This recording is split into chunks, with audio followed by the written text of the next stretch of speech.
मैं हूं रिजवाना। न्याय टीवी में आपका स्वागत है। कोर्ट आउटलेट की खबरें अब विस्तार से। दिल्ली उच्च न्यायालय ने मंगलवार 10 नवंबर को पूर्वोत्तर दिल्ली हिंसा में बड़ी साजिश मामले में सुनवाई पर रोक लगा दी, जो फरवरी 2020 में हुई थी। न्यायमूर्ति सुरेश कुमार कैत की खंडपीठ ने इस मामले में अभियुक्तों को भी नोटिस जारी किया और मामले को 15 दिसंबर 2020 तक के लिए स्थगित कर दिया। सिंगल बेंच द्वारा ये आदेश दिल्ली पुलिस द्वारा एक ट्रायल कोर्ट के आदेश करकड़ुमा दिल्ली के खिलाफ दायर एक याचिका में पारित किया गया था, जिसमें पुलिस को निर्देश दिया गया था कि वह मामले के आरोपियों को चार्जशीट की हार्ड कॉपी की आपूर्ति करे। बॉम्बे हाईकोर्ट ने बुधवार को मुंबई में 2 जैन मंदिर, एक दादर में और दूसरा भाई खला में 13 नवंबर 2020 से लेकर 17 नवंबर 2020 तक दीपावली पर्व के 5 दिनों के दौरान खोलने की अनुमति दी है। यह अनुमति तय समय के लिए दी गई है। इस दौरान मंदिर के हॉल में 15 मिनट के लिए एक बार में 8 व्यक्ति ही जा सकते हैं। न्यायमूर्ति एस.जे. कथावाला और न्यायमूर्ति अभय आहूजा की खंडपीठ 2 ट्रस्टों द्वारा दायर रिट याचिकाओं की सुनवाई कर रही थी, जो अलग अलग जैन मंदिरों के मामले में प्रबंधन के लिए जिम्मेदार हैं। एक दादर स्थित ताक ज्ञान मंदिर ट्रस्ट और दूसरा सेठ मोतीशाह धार्मिक और धर्मार्थ ट्रस्ट है।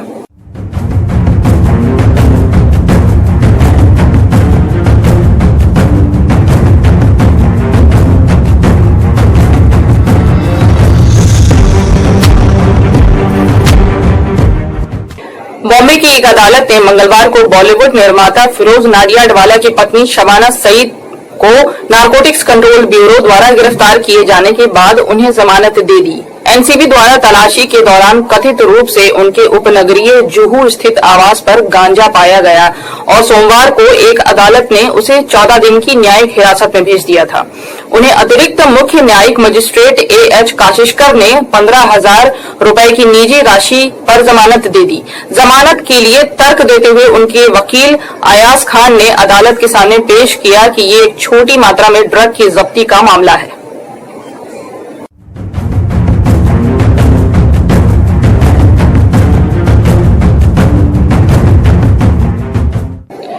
बिहार के विश्वविद्यालयों में असिस्टेंट प्रोफेसर की बहाली प्रक्रिया को चुनौती देने वाली अर्जी पर पटना हाईकोर्ट ने चांसलर कार्यालय सहित विश्वविद्यालय अनुदान आयोग यूजीसी तथा राज्य सरकार से जवाब तलब किया है।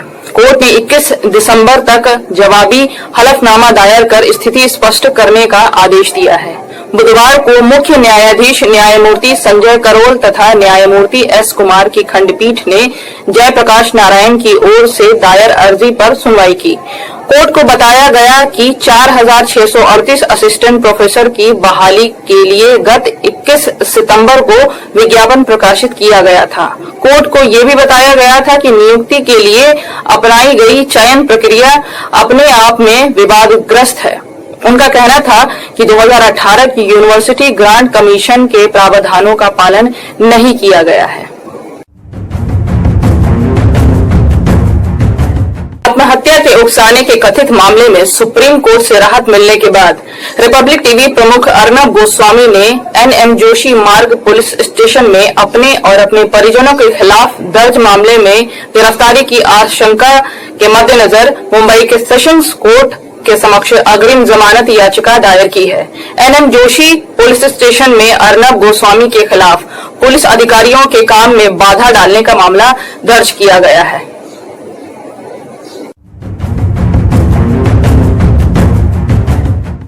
रायगढ़ पुलिस ने अर्नब गोस्वामी को इंटीरियर डिजाइनर अन्वय नाइक को आत्महत्या के लिए उकसाने के मामले में 4 नवंबर को गिरफ्तार किया था। गिरफ्तारी के वक्त उन्होंने पुलिस अधिकारियों को अपने घर में घुसने से रोकने की कोशिश की थी।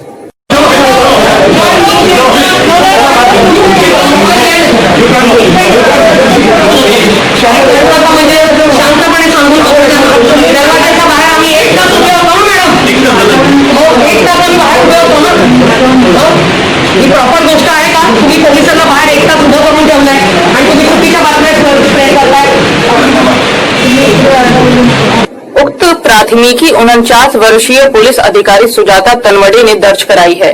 मुंबई पुलिस ने अर्नब गोस्वामी को लोअर परेल के उनके निवास से 4 नवंबर को गिरफ्तार किया था। गिरफ्तारी के दृश्य मीडिया द्वारा साझा किए गए थे। वीडियो के अनुसार पुलिस ने गोस्वामी के निवास में प्रवेश किया और झड़प के बाद उन्हें हिरासत में ले लिया। गोस्वामी ने दावा किया था कि पुलिस ने उन पर शारीरिक हमला भी किया है।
अर्नब गोस्वामी को जमानत देने के मामले में देश के मशहूर stand up comedian Kunal Kamra ने सुप्रीम कोर्ट के खिलाफ ट्वीट कर खलबली मचा दी है।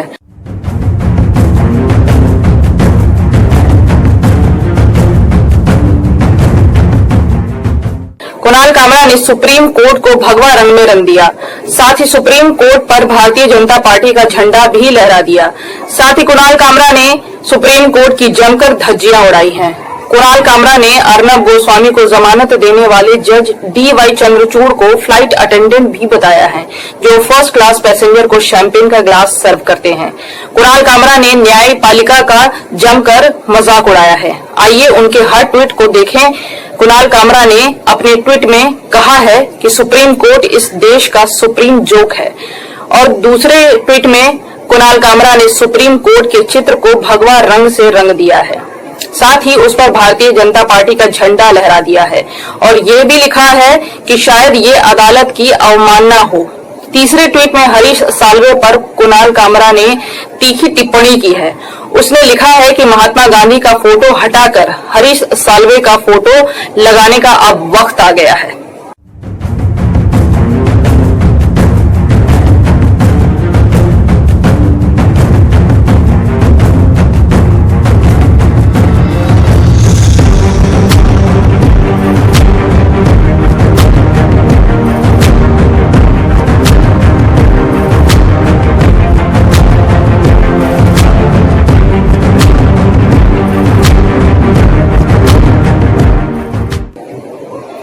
जिस तरह से सुप्रीम कोर्ट राष्ट्रीय हित का ध्यान रखते हुए कार्य कर रहा है, साथ ही आखिरी ट्वीट में अर्नब गोस्वामी को जमानत देने वाले जज D.Y. चंद्रचूड़ को फ्लाइट अटेंडेंट बताया है, जो फर्स्ट क्लास पैसेंजर को शैंपेन तक सर्व कर रहे हैं।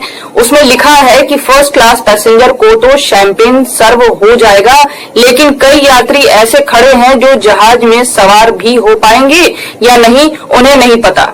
बहरहाल इस ट्वीट पर खलबली मच गई है और न्यायपालिका में पूरी तरह से हड़कंप मच गया है। मुंबई के एक वकील रिजवान सिद्दीकी ने अटॉर्नी जनरल के वेणुगोपाल से कुणाल कामरा पर कोर्ट की अवमानना की कार्रवाई करने के लिए इजाजत मांगी है।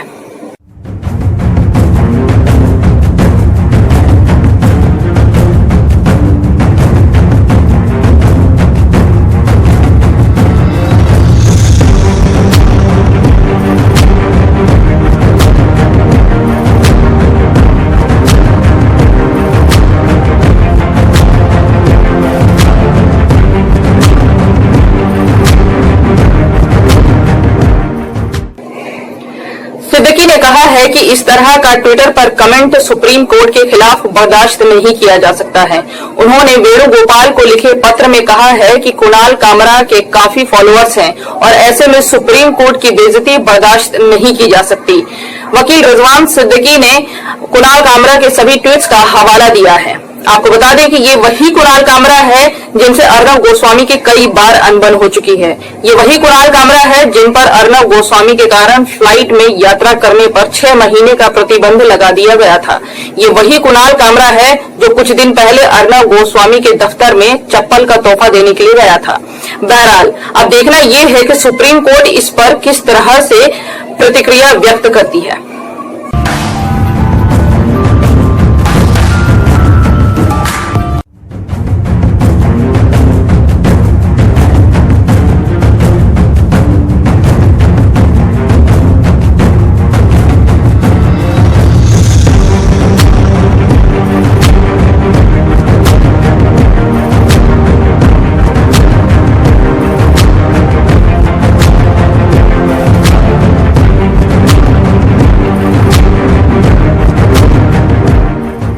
तो आज बस इतना ही। मुझे रिजवाना को दीजिए इजाजत। आप बने रहिए न्याय टीवी के साथ।